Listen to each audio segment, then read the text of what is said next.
Nifty 24,700ના કોલમાં best entry ક્યાં બની શકે?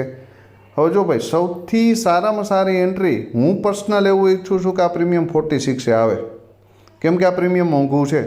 જો આ 46 આવે અને અહીંયા જો ટાઈમ પાસ કરતું દેખાય થોડી વાર, બરાબર, ને અહીંયા સપોર્ટ લે તો અહીંયાથી ફર્સ્ટ ટાર્ગેટ 99 સુધીનો મળી શકે અને એનાથી ઉપર જાય તો 131, બરાબર. હવે ધારી લ્યો કે માર્કેટ કાલે પણ થોડું ગેપઅપ ઓપન થાય, ક્યાં 161 અને 131ની વચ્ચે, અહીંયા આ એરિયામાં, અને ત્યાંથી જો 131એ સપોર્ટ લે અથવા તો આ લેવલ ઉપર સપોર્ટ લે 96ની આજુબાજુ, બરાબર, તો અહીંયાથી એક બેસ્ટ એન્ટ્રી બની શકે અને 168 અને 224 સુધીના ટાર્ગેટ માટે બેસી શકાય. આવા મહત્ત્વના શોર્ટ માટે ઓપ્શન ટ્રેડર ગુજરાતી યુટ્યુબ ચેનલને સબસ્ક્રાઈબ કરી લેવી.